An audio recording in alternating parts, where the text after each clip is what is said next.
تو آج ہم ایک انتہائی دلچسپ تاریخی حکمت عملی کا گہرائی سے جائزہ لے رہے ہیں۔ کیسے ایک قیادت جو ایک شہری ریاست سے شروع ہوتی ہے اپنا پیغام عالمی سطح تک پہنچاتی ہے۔ یہ سوال ہمیشہ سے اہم رہا ہے، لیکن جس طریقے پر آج ہم بات کریں گے وہ اپنی نوعیت میں واقعی منفرد ہے۔ یقیناً، اور دیکھیں ہماری آج کی گفتگو کا محور ہے عالمی قیادت اور حکمرانوں کو خطوط۔ یہ موضوع خاص طور پر ظاہر احمد میر کی کتاب محمد صلی اللہ تعالی علیہ وآلہ وسلم ہر ایک کے لیے کامیابی کا عالمی نمونہ کے اقتباسات پر مبنی ہے، اور یہ صرف واقعات کا بیان نہیں ہے، اصل میں یہ اسٹریٹجک سوچ کی گہرائیوں کو سمجھنے کی ایک کوشش ہے۔ بالکل، تو آج ہمارا مقصد کیا ہے؟ ہم کیا سمجھنے کی کوشش کر رہے ہیں؟ یعنی پیغمبر اسلام صلی اللہ تعالی علیہ وآلہ وسلم نے مدینہ کی شہری ریاست جو ہجرت مدینہ کے فوراً بعد ہی قائم ہوئی تھی۔ جی ہاں، اسلامی ریاست کی بنیاد۔ ہاں، تو وہاں سے اپنی قیادت کو ایک عالمی مشن تک کیسے پہنچایا، اور خاص طور پر یہ جو اس وقت کی بڑی سلطنتیں تھیں ان کے حکمرانوں کو براہ راست خط لکھنا، اس کے پیچھے کیا حکمت تھی، کیا پیغام تھا، انداز کیسا تھا؟ اور یہ جاننا اس لیے بھی اہم ہے کہ یہ صرف کوئی 1400 سال پرانی تاریخ کا قصہ نہیں ہے۔ یہ قیادت، سفارتکاری، بین الاقوامی تعلقات میں پیغام رسانی، ان کے لازوال اصولوں کو سمجھنے کا موقع ہے۔ اور یہ اصول آج کی، آپ دیکھیں، گلوبلائز دنیا میں بھی حیران کن حد تک متعلقہ ہیں۔ یہ وہ دور تھا جب اسلام ابھی یوں سمجھے جزیرہ نما عرب سے باہر قدم رکھ ہی رہا تھا، اور یہ اقدام ایک غیر معمولی عالمی ویژن کا عکاس تھا۔ اچھا، تو آئیے اس حکمت عملی کے مرکز میں چلتے ہیں، یہ خطوط جو اس وقت کے بڑے حکمرانوں کو لکھے گئے۔ یہاں بات واقعی دلچسپ ہو جاتی ہے۔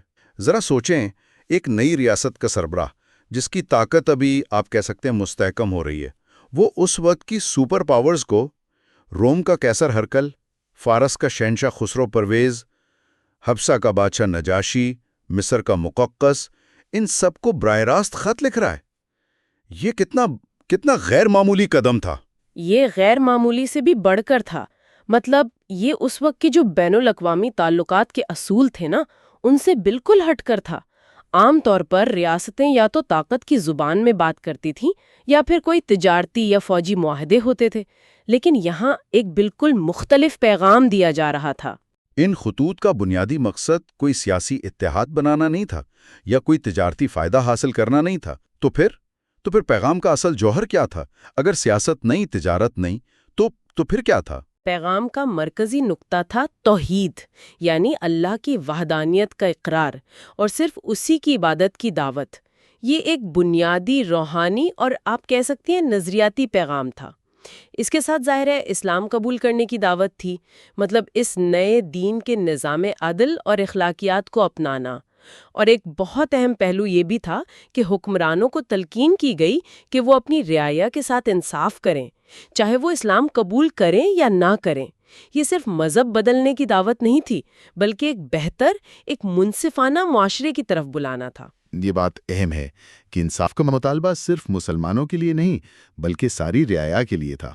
اچھا، اور جس انداز میں یہ پیغام پہنچایا گیا وہ کیسا تھا؟ کیا وہ کوئی سخت انداز تھا، کوئی الٹیمیٹم جیسا؟ نہیں، بالکل نہیں۔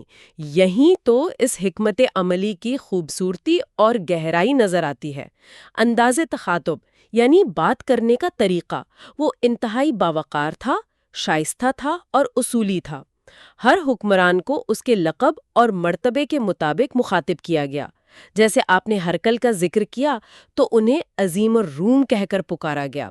زبان بہت واضح تھی، پیغام میں کوئی الجھاؤ نہیں تھا، لیکن اس میں نہ تو کوئی دھمکی تھی، نہ کوئی لالچ دیا گیا اور نہ ہی کوئی تکبر کا شائبہ، صرف ایک پراعتماد، پرامن اور دلیل پر مبنی دعوت۔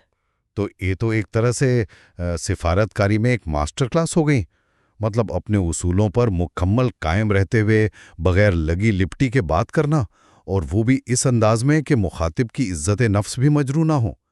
یہ تو آج کل کے سفارتکاروں کے لیے بھی ایک بڑا سبق ہے۔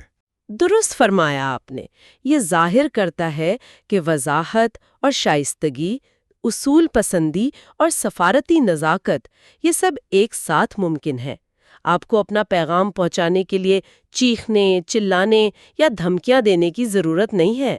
اگر آپ کے پیغام میں وزن ہے اور آپ کا انداز پروقار ہے تو وہ خود اپنی جگہ بناتا ہے۔ یہ پاور پالیٹکس نہیں تھی، بلکہ پرنسپلڈ ڈپلومیسی کی اعلیٰ ترین مثال تھی۔ ان خطوط کا ایک اور پہلو ہے جو شاید سب سے زیادہ حیران کن ہے، وہ ہے رحمت اور شفقت کا عنصر۔ آپ نے کہا کہ انداز شائستہ تھا، لیکن کیا یہ ان حکمرانوں کے لیے بھی تھا جو ممکنہ طور پر مخالف تھے یا جن سے مستقبل میں کوئی ٹکراؤ کا خدشہ ہو سکتا تھا؟ جی ہاں، اور یہی بات اس حکمت عملی کو واقعی منفرد بناتی ہے۔ پیغام میں رحمت کا پہلو بہت نمایاں تھا۔ یہ براہ راست قرآن کریم کی اس بنیادی تعلیم سے جڑا ہے جہاں اللہ تعالیٰ پیغمبر اسلام صلی اللہ علیہ وسلم کے بارے میں فرماتا ہے، اور ہم نے آپ کو تمام جہانوں کے لیے رحمت بنا کر ہی بھیجا ہے۔ غور طلب بات یہ ہے کہ یہاں صرف مسلمانوں کے لیے رحمت نہیں کہا گیا، بلکہ تمام جہانوں کے لیے، العالمین۔ یہ ایک آفاقی رحمت کا تصور ہے۔ تو مطلب یہ رحمت صرف ذاتی رویے تک محدود نہیں تھی، بلکہ اسے باقاعدہ خارجہ پالیسی کا بین الاقوامی تعلقات کا حصہ بنایا گیا۔ یہ کیسے ہوا؟ بالکل، اگر ہم اسے بڑے تناظر میں دیکھیں تو یہ قیادت کا ایک انقلابی انداز تھا۔ اس دور میں اور شاید آج بھی طاقت کا اظہار اکثر تکبر سے، دھونس سے، دوسروں کی تذلیل سے کیا جاتا ہے، لیکن یہاں ایک بالکل مختلف راستہ اپنایا گیا۔ حکمرانوں کو عزت دی گئی، ان کی عوام کا ذکر اچھے الفاظ میں کیا گیا اور پیغام کو نرمی سے پیش کیا گیا۔ یہ ظاہر کرتا ہے کہ رحمت صرف ایک انفرادی اخلاقی خوبی نہیں ہے، بلکہ یہ ایک انتہائی مؤثر، ایک اسٹریٹجک سفارتی حکمت عملی بھی ہو سکتی ہے۔ یہ نکتہ بہت دلچسپ ہے۔ رحمت بطور اسٹریٹجک ٹول، یہ کیسے کام کرتا ہے؟ عام طور پر تو طاقت یا معاشی مفاد کو ہی سفارتکاری کی بنیاد سمجھا جاتا ہے۔ دیکھیے، جب آپ کسی کو عزت دیتے ہیں، حتیٰ کہ اپنے ممکنہ مخالف کو بھی، اور اس کے ساتھ رحمت کا معاملہ کرتے ہیں، تو آپ کئی چیزیں حاصل کرتی ہیں۔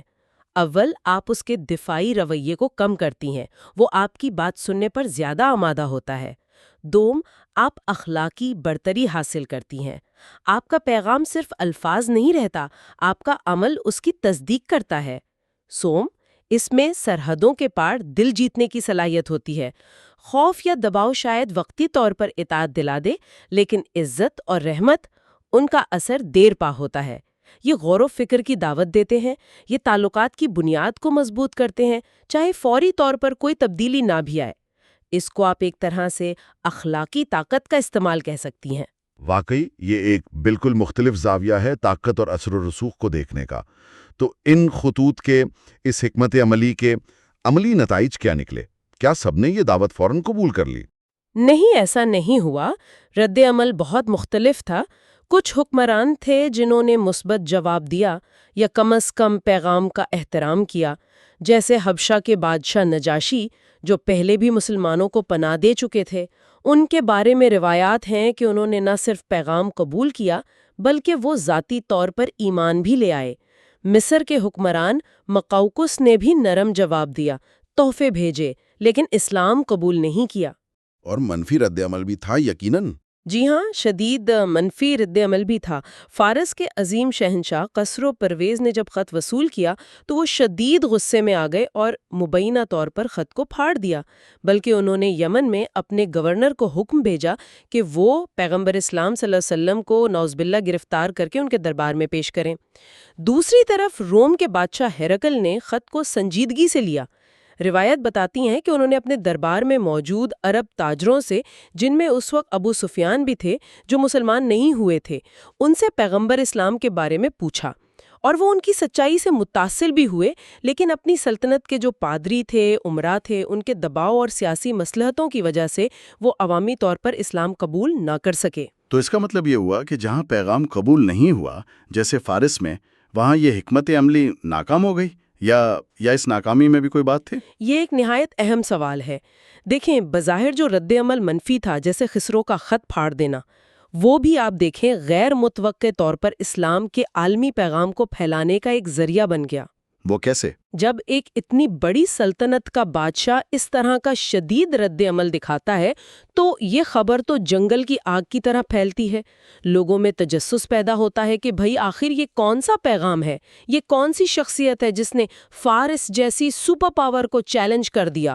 تو اس واقعے نے اور اسی طرح ہرقل کے دربار میں جو گفتگو ہوئی اس نے عرب سے باہر کی دنیا میں اسلام اور پیغمبر اسلام صلی اللہ علیہ وآلہ وسلم کے بارے میں آگاہی پیدا کی۔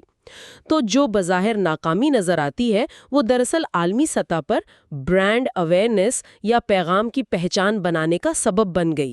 اچھا، یعنی کوئی بھی پبلسٹی اچھی پبلسٹی ہوتی ہے والی بات، لیکن ایک زیادہ گہرے اسٹریٹجک معنی میں۔ آپ کہہ سکتی ہیں، لیکن اس سے بھی بڑھ کر اس سے قیادت کے کردار کا ایک اہم اصول سامنے آتا ہے۔ قیادت کا کام اکثر بیج بونا ہوتا ہے، پوری حکمت، دیانتداری اور بہترین حکمت عملی کے ساتھ اپنا پیغام پہنچانا ہوتا ہے۔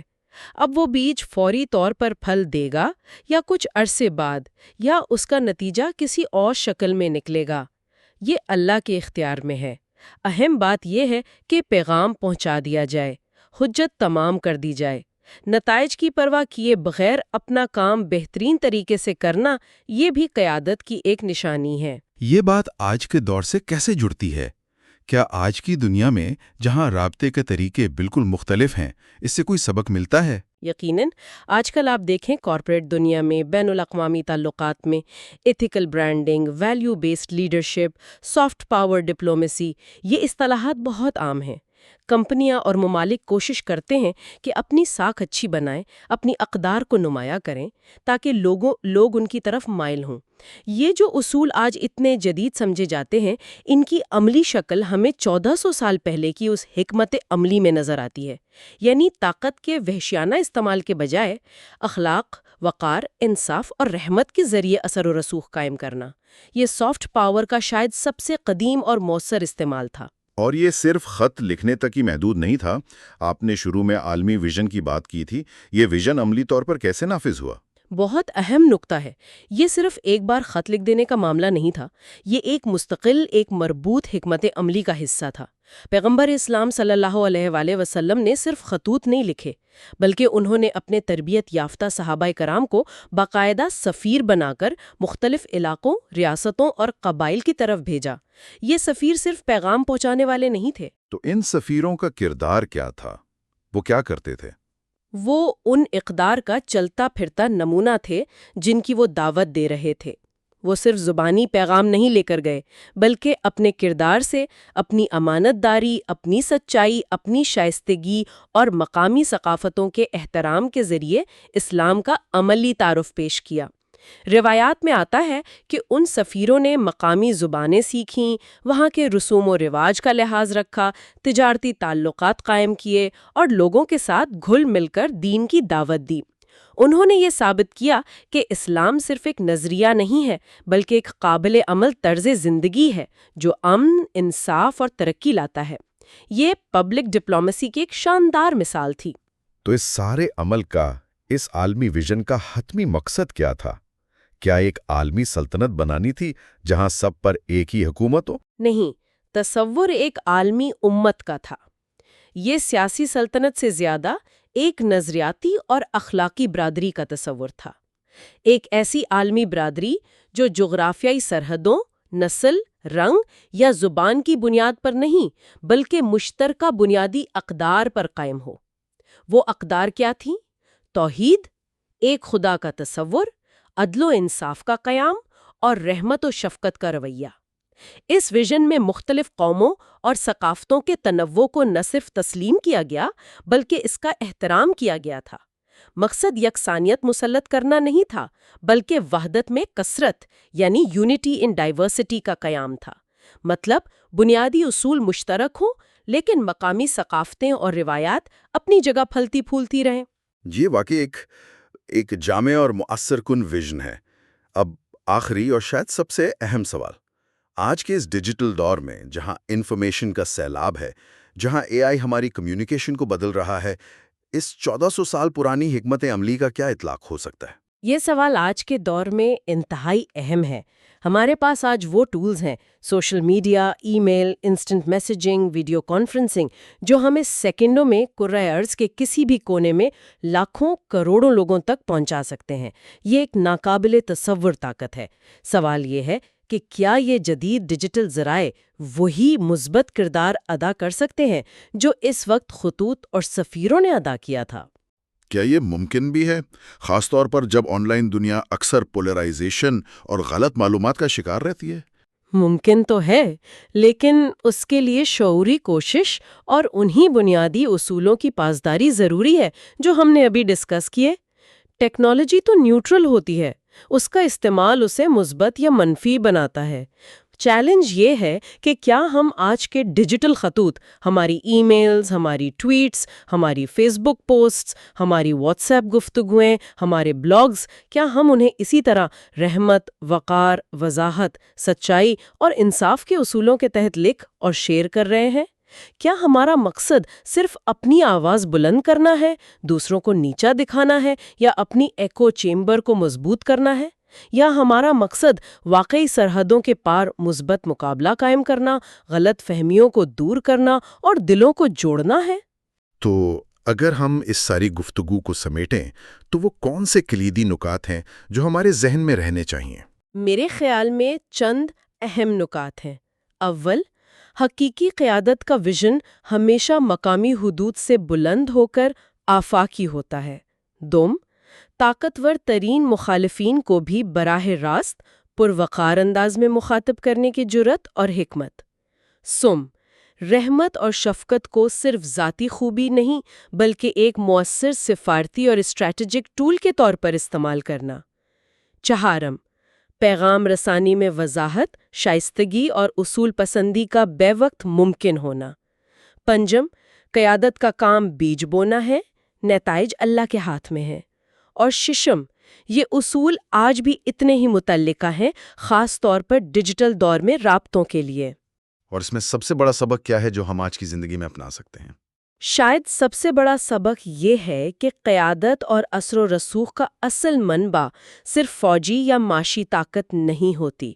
اصل طاقت اخلاقی طاقت ہے، ویژن کی وضاحت ہے اور اپنے پیغام اور اقدار پر پختہ یقین ہے، اور یہ کہ آپ کا انداز تخاطب اتنا ہی اہم ہے جتنا آپ کا پیغام۔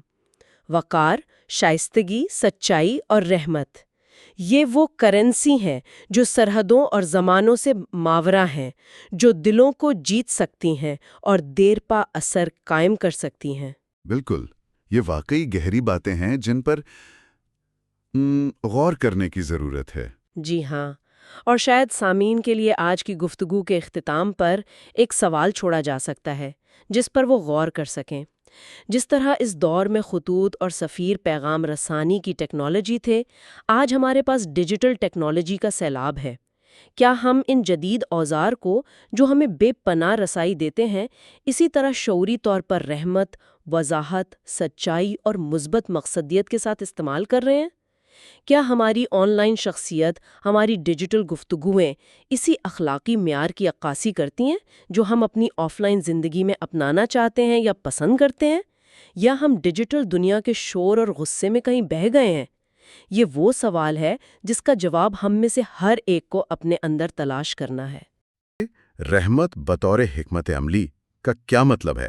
یعنی پیغمبر اسلام صلی اللہ علیہ وآلہ وسلم نے عالمی کامیابی کے لیے رحمت کو، جسے اکثر لوگ کمزوری سمجھ لیتے ہیں، اسے کیسے استعمال کیا؟ جی بالکل۔ اور پھر یہ بھی دیکھیں گے کہ کیا یہ ماڈل آج بھی، خاص طور پر اس تیز رفتار دور میں، ہمارے لیے کوئی معنی رکھتا ہے؟ جی، اور یہ اقتباسات اس بارے میں ایک بہت ہی آپ کہیں منفرد زاویہ پیش کرتے ہیں۔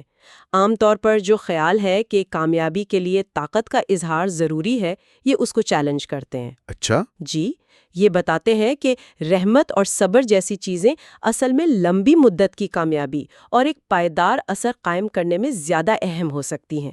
یہ قیادت کو ایک بالکل مختلف طرح سے دیکھنے کی دعوت ہے۔ تو آئیے اسی زاویے کو ذرا کھولتے ہیں۔ پہلی بات جو ان اقتباسات میں بہت واضح ہے وہ یہ کہ پیغمبر اسلام صلی اللہ علیہ وسلم کے لیے جنگ، مطلب تصادم، وہ ہمیشہ آخری آپشن تھا، پہلا نہیں۔ جی ہاں، یہ خود ہی ایک بڑی سوچنے کی بات ہے نا؟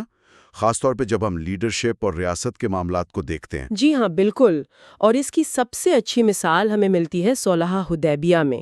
ان اقتباسات میں اس کا ذکر بھی ہے۔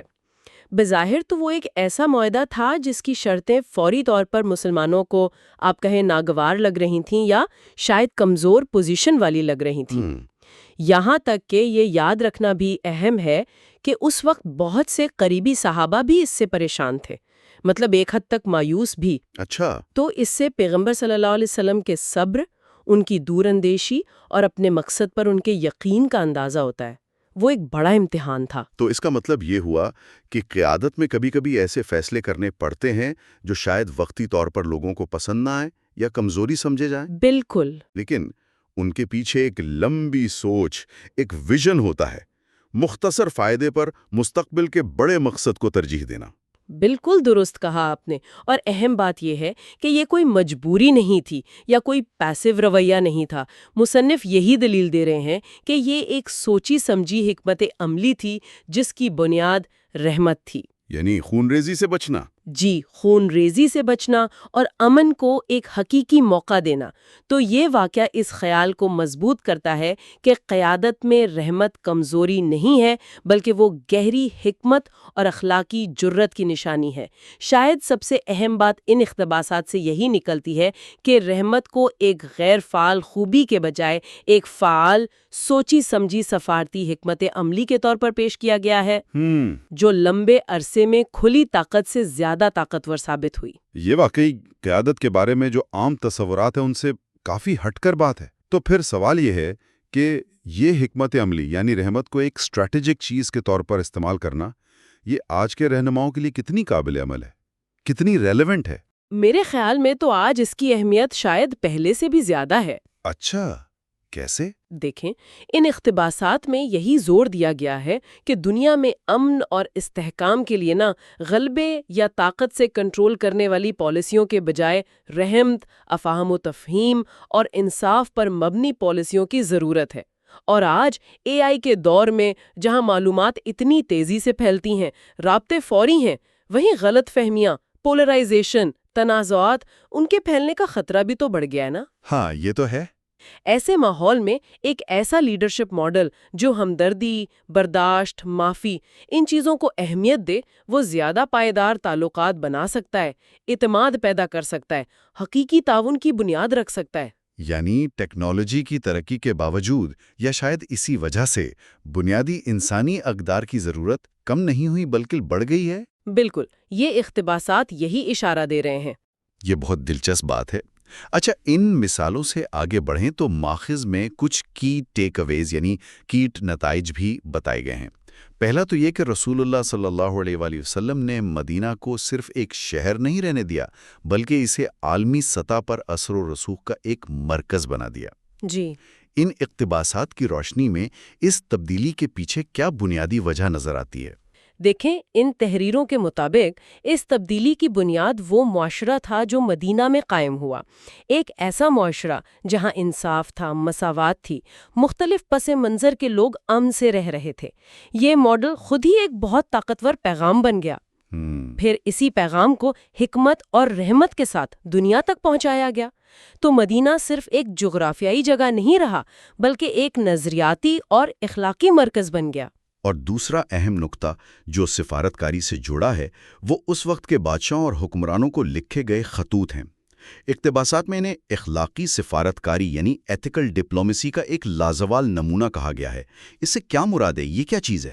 اس سے مراد ہے ایک ایسی ڈپلومیسی جو دھونس، دھمکی یا لالچ پر نہ ہو، بلکہ اخلاقی اصولوں اور اقدار پر مبنی دعوت پر ہو۔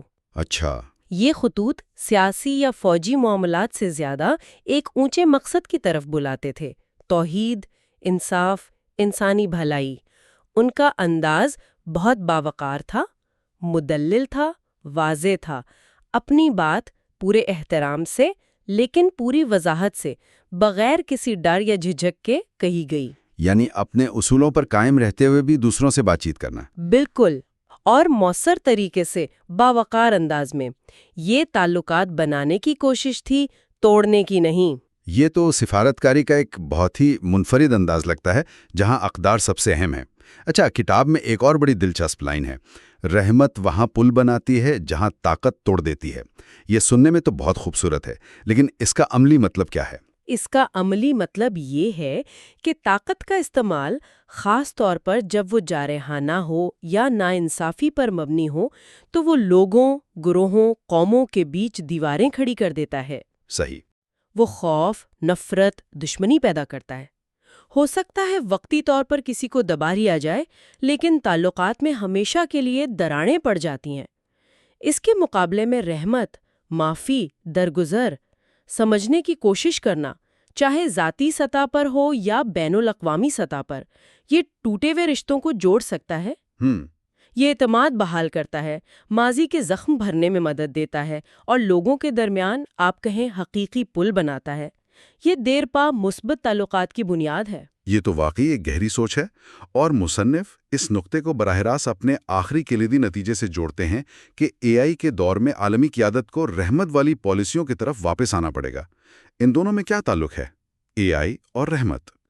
تعلق یہ ہے کہ اے آئی اور دوسری نئی ٹیکنالوجیز ایک طرف تو دنیا کو جوڑ رہی ہیں، ٹھیک؟ جی۔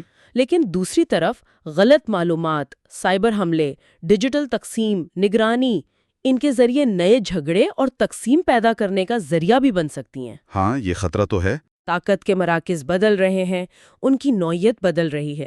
ایسے میں اگر لیڈرشپ کا رد عمل صرف مزید کنٹرول، نگرانی، اقتصادی دباؤ یا طاقت کے پرانے طریقوں پر ہی رہا تو یہ تقسیم اور بے اعتمادی اور گہری ہو سکتی ہے۔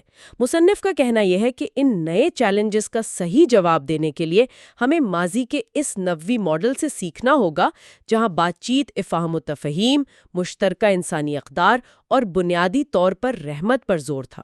اچھا۔ یہ مستقبل میں ایک زیادہ جڑی ہی، منصفانہ اور پرامن دنیا بنانے کا راستہ ہو سکتا ہے، بجائے اس کے کہ ٹیکنالوجی ہمیں اور زیادہ بانٹ دے۔ تو اگر ہم اس ساری گفتگو کو سمیٹیں تو ان اقتباسات کا جو مرکزی خیال نکلتا ہے وہ یہ ہے کہ پیغمبر اسلام صلی اللہ علیہ وسلم کی قیادت میں، ان کی عالمی کامیابی میں رحمت کوئی بس ایسے ہی ضمنی چیز نہیں تھی، جی نہیں، بلکہ ایک بنیادی، سوچی سمجھی، حکمت پر مبنی چوائس تھی۔ چاہے صلح حدیبیہ کی مثال ہو یا حکمرانوں کو لکھے گئے خطوط، یہ سب اسی حکمت عملی کا حصہ تھے جس کا مقصد فوری اوپری کامیابی نہیں، بالکل، بلکہ ایک طویل مدتی، پائیدار اور مثبت اثر قائم کرنا تھا۔ بالکل۔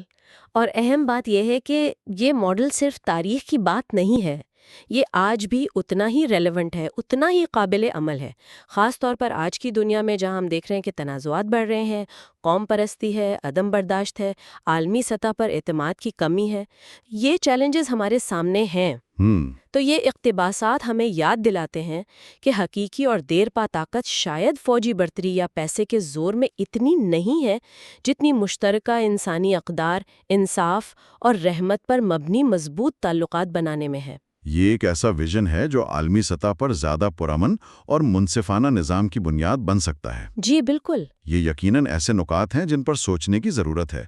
اچھا، گفتگو کے آخر کی طرف آتے ہوئے یہ اقتباسات کچھ عملی سوالات بھی ہمارے سامنے رکھتے ہیں جو شاید سننے والوں کے لیے بھی دلچسپی کا باعث ہوں اور انہیں اپنی زندگی، اپنے ماحول پر غور کرنے کی دعوت دیں۔ جی، تو وہ کون سے 3 بنیادی اصول یا قدریں ہوں گی جن کی طرف وہ دنیا کو یا اپنے ارد گرد کے لوگوں کو دعوت دینا چاہے گا؟